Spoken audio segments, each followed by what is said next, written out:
Hello, my name is Arthur Saniotis and I am Visiting Research Fellow in the School of Medical Sciences at the University of Adelaide.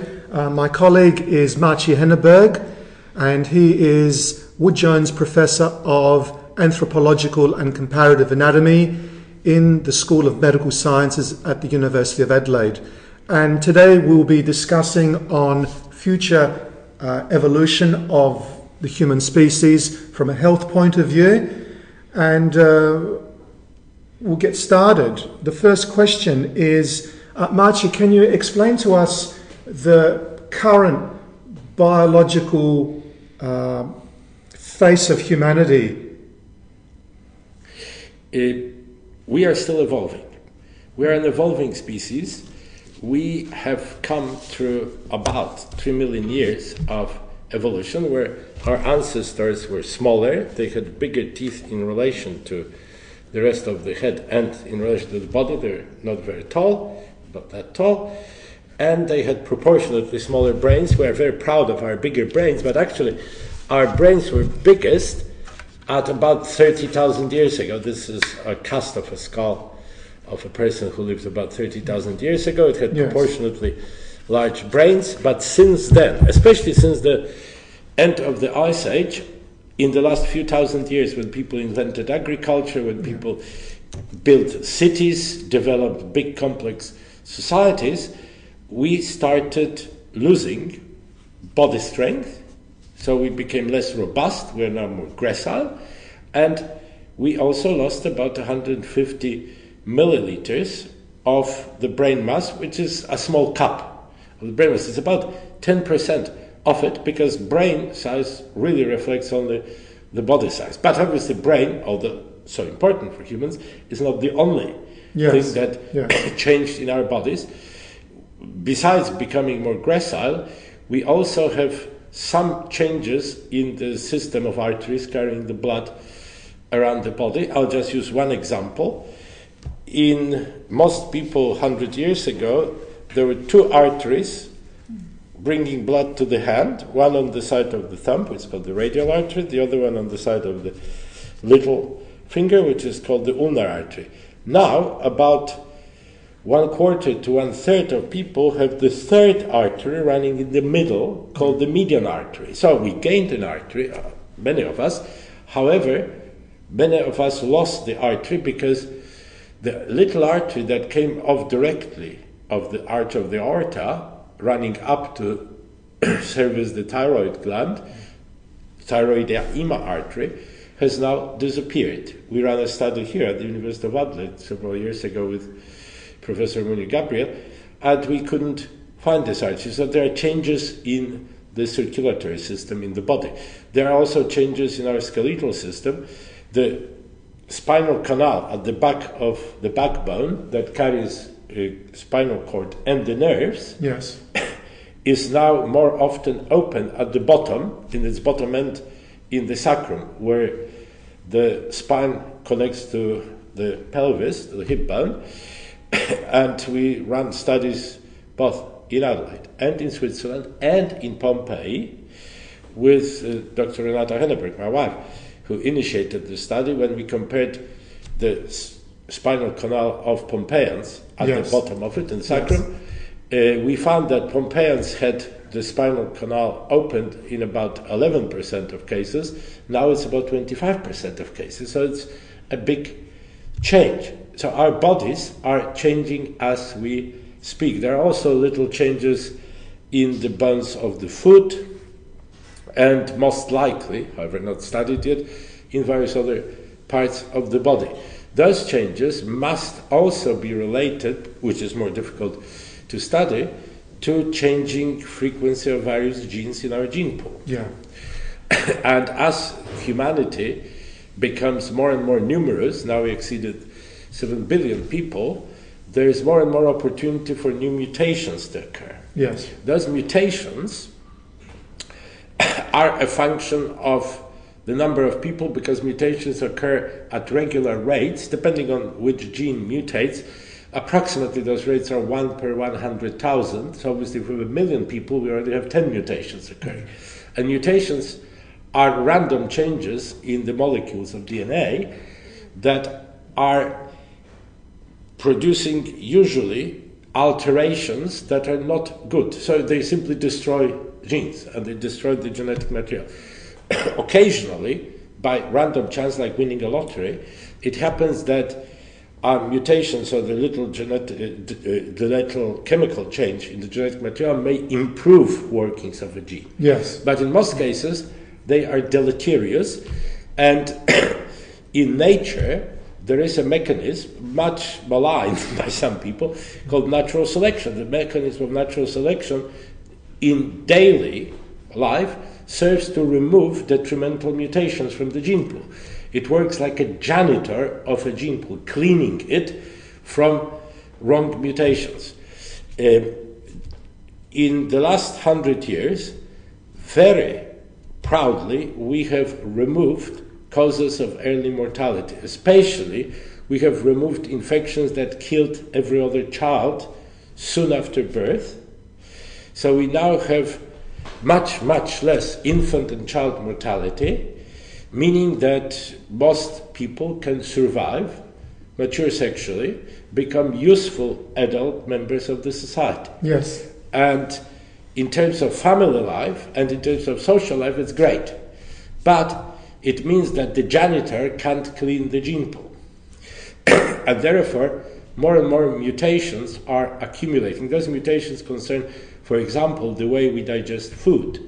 There is a specific condition known as phenylketonuria, in which one gene that goes wrong prevents people from normal digestion of and metabolism of amino acids, so of proteins. Yes. And we need to then prepare special food that people so afflicted can eat, and then they'll be fine. And this is now being done. So we can use medical technology to offset negative effects of mutations, but we need to have this medical technology. Somebody has to implement it, somebody has to pay for its implementation. And we are able to do it, and we are able to save lives, which is generally very good. Another common mutation that was always in the gene pool, but now it's spreading, is color blindness. Yes. Now, 1 in 12 people in Australia, sorry, I'm wrong, now 1 in 12 males in Australia and less than 1% of females are colorblind. Why is this?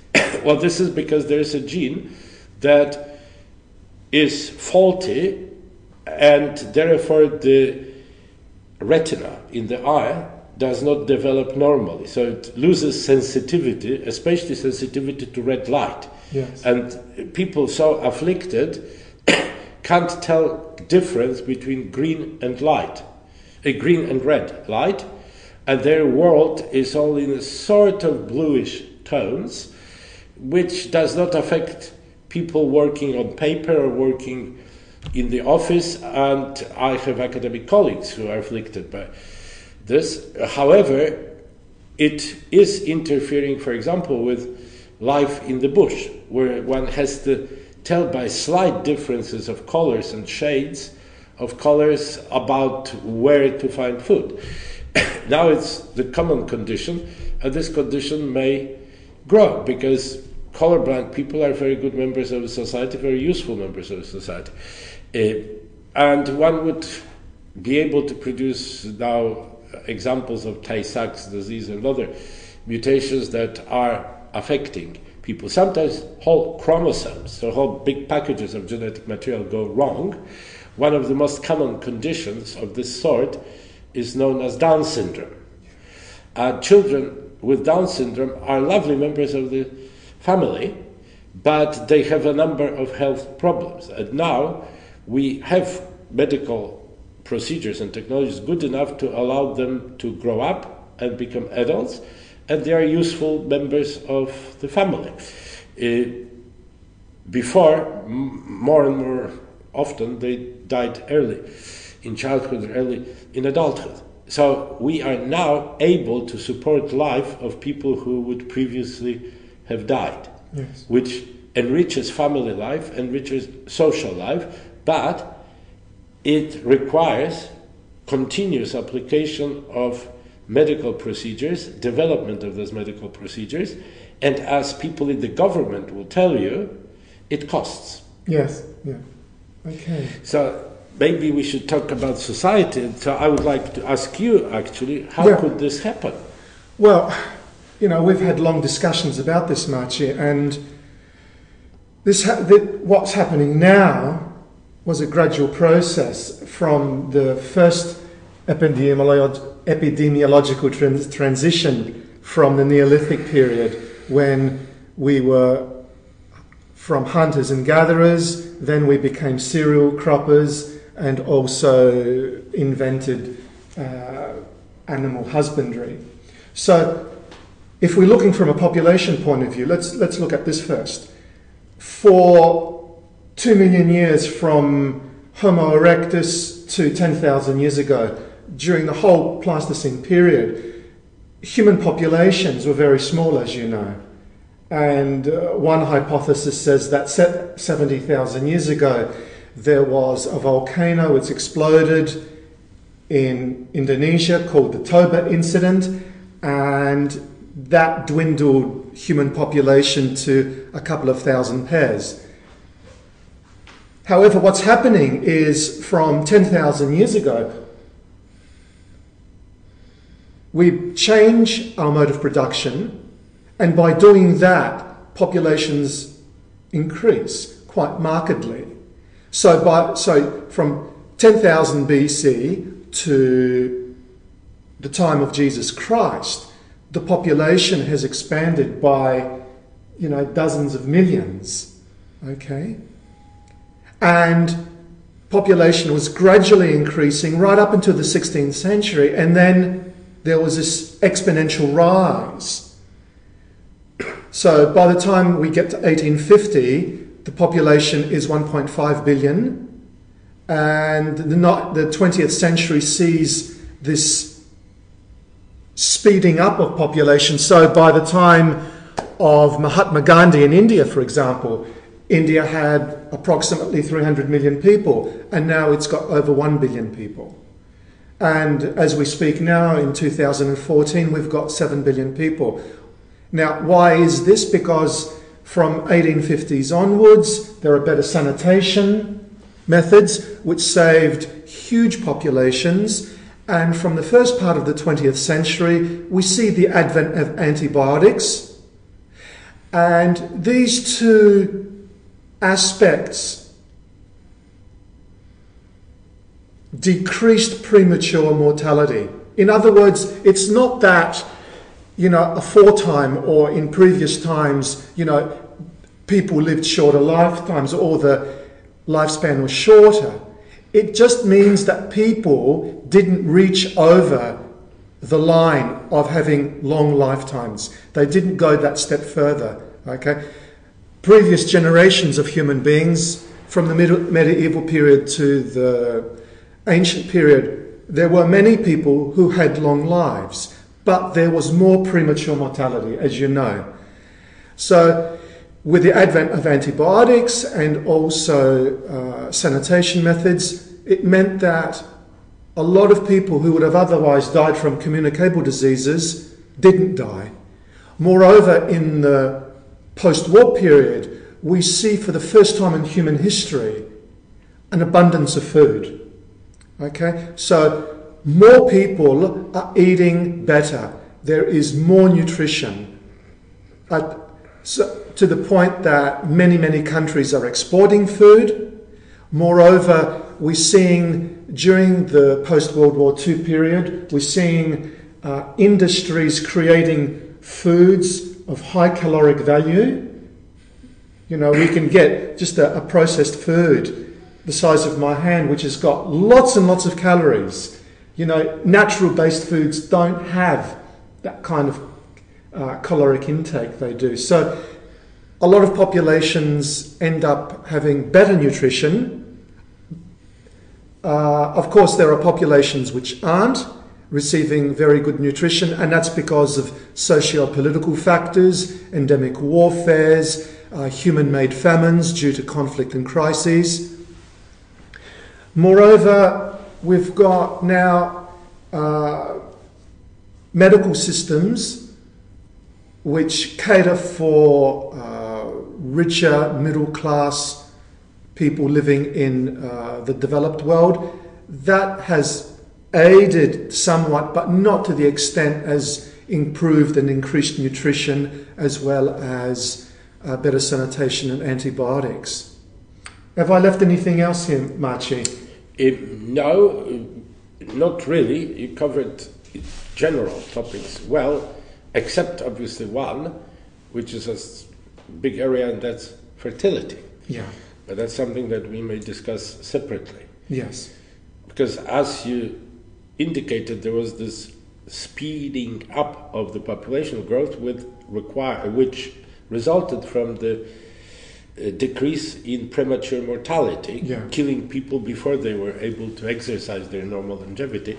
And this, coupled with the natural processes of fertility, which meant that a woman during her lifetime produced between 6 and 10 children, resulted in this great natural increase and overpopulation of some regions that in the 19th century sent millions of people out to so-called colonies, which changed the face of the world, the distribution of population in the world. Now we obviously have fertility control, birth control, which is cutting down number of children per woman in many developed countries to less than 2. That is, we will not have as many people in the next generation as there are in this generation. And therefore, a need now developed for a new kind of birth control. No more stopping birth, but now actually increasing the number of children per person or per family, which is now done by IVF and which is now done by various governments providing incentives to people for having more children. So the face of humanity in the last 100 years literally changed from having too many children to having too few children, especially in developed societies. Yes, and we can see this fertility decline operating in most of the OECD countries and also in the developing world now, with the exception of most African countries. But they're going to have, I believe, lowering fertility declines in the future also. Yes, indeed, because there's a strong correlation between economic affluence and fertility decline. Yes. As families or young couples have economic choice between better housing, better implements that they can purchase, more leisure travel and so on, and having children, well, they're making their decisions. And the decisions are not always to have another child, but rather to have another TV set. Yes. Okay. Maciej, the next question is, where are we going health-wise as a species? I mean, it's a complex question, but if you can sort of simplify it for us. We have already both mentioned that in the past, most people died of infectious diseases. Yes. And as you said, sanitation in the 19th century and then introduction of better medications in the first half of the 20th century until about 1950s stopped infectious diseases being the main killer. And this is known as epidemiological transition. Now, most causes of death are degenerative diseases. So degenerative diseases cause most of the demise of human individuals. People who would have previously died of pneumonia or gastroenteritis are now dying of cancer or the cardiovascular problems. And those degenerative diseases we can treat, and there are medical treatments for many of them. Not all, as you know, some cancers are still a major threat, but we are getting better at treating those. except that these degenerative diseases are still, at present, inevitable to occur because our bodies age. Aging affects various tissues of the body, and those tissues stop working well. And then the only solution we have is to replace those tissues or to support them by various medical procedures. If a knee goes wrong because the joint got worn out, we can now replace knee with an artificial one. Yes. We can do hip replacement. We will replace, and we do replace, lenses in our eyes. We remove the cataract, which is the lens that went to pack, and put an artificial good lens in. And with hearing, disappearing hearing, we can put a hearing aid. Either just externally, or even now we have cochlear implants, so we can implant the inner ear into the petrous temporal bone of the skull to replace the most intimate part of the ear. And most of health professionals today work in this mode. So they usually help to ameliorate effects of degenerative diseases rather than to remove threats, direct threats to life. Obviously, there are still a few people dying of infections. There are still some people who are killed in accidents, but these are not major causes of death. There is a big threat resulting from the introduction of antibiotics about 80 years ago, and this is that antibiotics are biological methods of killing pathological bacteria and other pathological organisms entering human body. And as these are biological agents, they become subject to biological processes, one of them being natural selection, yet again a janitor of a gene pool. And in this case, when we expose germs causing a particular disease to an antibiotic, those few germs who happened to have mutations that do not allow antibiotic to act will propagate, because they'll survive, they'll propagate. And now we have the whole strains of multi-drug resistant bacteria. Most commonly we hear about multi-drug resistant tuberculosis, which now becomes a problem because many people in poorer countries especially, but there were already deaths from multi-drug resistant tuberculosis occurring in Australia as well.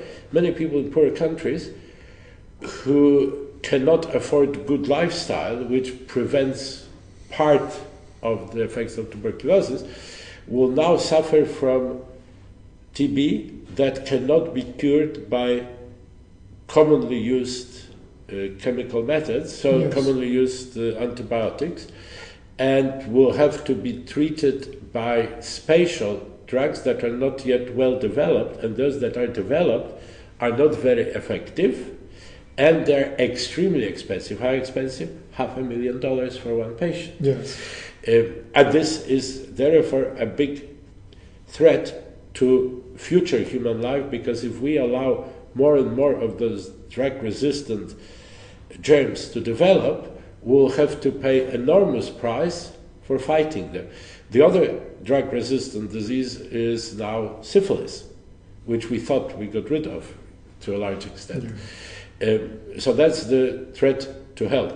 Eventually, therefore, we'll have our human population with less children, of people who are older, because they survived all those common threats to life, like diseases which are spread by germs. And those people will have to have their bodies increasingly manipulated by prosthetics and other support systems to maintain their life. And we should value each and every life of every human being, so we have no choice but to develop methods of delaying effects of degenerative diseases as much as possible. Yes. And at any cost, because human life cannot be evaluated in terms of money. Yeah. Okay. Thank you. So what do we do? You've sort of suggested certain things, ethical, moral issues apart from scientific issues. And I would suggest that we need a paradigm shift, Maciej. Yes, we do. Okay, a paradigm shift. And a lot of people, a lot of great thinkers, particularly in the 20th century, have talked about a particular kind of change that we need. If human beings are going to improve on their health, we need to change our mindset. No band-aid measures. It has to be a real serious shift. And I would look at the two things which, as evolutionary scientists, we look at. We look at the present-day diet of modern people, particularly in developed countries, which is basically far too processed in many cases, and we've got these high caloric foods, and this is causing a real problem in us. Moreover, that's coupled with sedentary lifestyles. Even if you go in traditional societies, as you've seen much, and I've seen in different countries, people in traditional lifestyles still work very hard. They've got very active physical activity levels. And we don't. Most of us, we use automobiles to get from A to B, and then we go in our offices, and then we go back home with our automobiles. Some of us will do some exercise,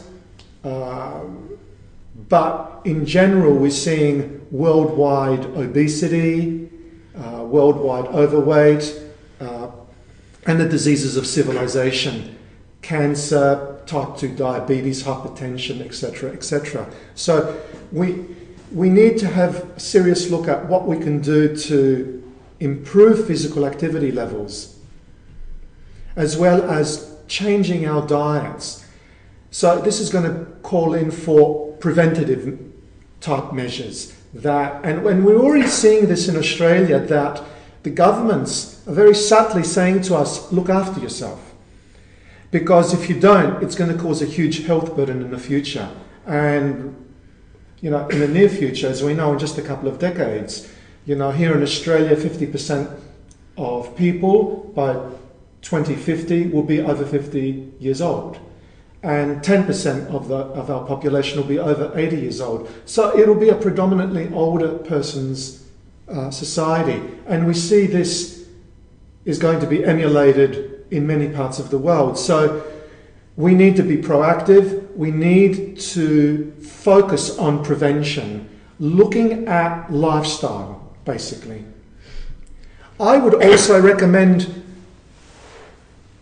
because of the huge chronic stress, which is causing all kinds of stress-related problems, and particularly the secretion of glucocorticoids like cortisol, which we know causes real detrimental effects in the human body over a mid to long-term period. We need to be able to control our stress levels. And this means changing societies. Now, how will we now change the societies? Well, I open it to you and to everyone. We need to get together and think about how can we change to reduce this chronic stress, which is basically killing many of us, and in a very slow and pernicious manner. So I would suggest going back and looking at how we can slow things down in our minds, doing what I would call Eastern types of exercises, meditational practices, which we know through the research has very positive effects, both on reducing inflammation in the body as well as inflammation in the brain, and maintaining a kind of psychological homeostasis. By that I mean, keeping in a state of calm and not being far too emotionally driven. You know, our societies cause our minds to work in this kind of hyperdrive situation constantly. And this is also a problem. We need to try and slow down our societies. We need to try and slow down our minds. And you know, Paul Ehrlich, the famous biologist, in his book Human Natures, published around 2000, he says that present-day humans need to implement slow muscles. We need to slow things down in us. And I would recommend any kind of meditational practice, which you and I have discussed. Yoga, different types of meditation, different martial art type of exercises, and listening to music. You know, it doesn't have to be something from the East. You know, people can listen to something very, very pleasant. Apart from that, anything which slows down your sympathetic nervous system and, you know, incorporates more the parasympathetic nervous system, you know, and there's all kinds of things which we can do. You know, reading a nice book, listening to a nice piece of music, gardening, whatever. But we need to slow down. That's really very important. Otherwise, we're going to have this chronic stress which we're having, and it's just going to get worse and worse. Indeed, Arthur, as we said earlier, when the main reason for human mortality, early human mortality, were various infectious diseases, we won this battle mostly by preventative measures, introducing good sewage systems, introducing clean piped water, improving hygiene. And we now need to do the same with regard to degenerative disease. And degenerative disease is a result of living longer and living less healthy lives. So therefore, if we maintain our bodies better, we will be using preventative measures similar to simple sewages to prevent infection. So that's a natural consequence of what we have already learned about how to improve human life, rather than doing whatever we like in our lives and then going to a body mechanic, that is a therapist, to fix it. Because if you break it down, it costs more to fix it than if you maintain it well and you don't break it down to begin with. Absolutely, yes. And as you said quite rightly, we need to do it not only with respect to our body, but also with respect to our mind. Yes. So therefore, slowing down our anxieties and stresses, and removing stresses, is very important. But this must involve everyone in the society, because we cause stress to each other. Yes. So we need to change the way we interact within the society. That's a very difficult paradigm shift. Yes. And that's something that will be a big challenge for this century, for the 21st century. I agree. You know, Gregory Bateson, the 20th century polymath, he talks about the need for humans to inculcate flexible thinking. By that he means, you know, we've got to think beyond the square to become lateral thinkers. You know, think about incorporating things which otherwise we wouldn't have done. Because he said that at the present time, modern humans we're very rigid in our thinking. We've got, you know, structures which, you know, come from the medieval period, and we've got ideologies going back from the agrarian societies of 2,000-3,000 years ago. And, you know, we need to have a period of a long reflection. You know, I don't believe, Maciej, that, you know, technological quick fixes are going to be the panacea. You know, they're not going to solve our problems. We have to have a good look within ourselves and, you know, trust in the healing capacities of our bodies and looking after our bodies, not in some kind of sophisticated manner, just doing the basics, basically. I mean, you and I, we're constantly discussing about doing the basics. Diet, having, good amounts of physical activity levels, social relationships with people. This is the stuff which human beings evolved in these kinds of environments where we had also very close social interactions with people.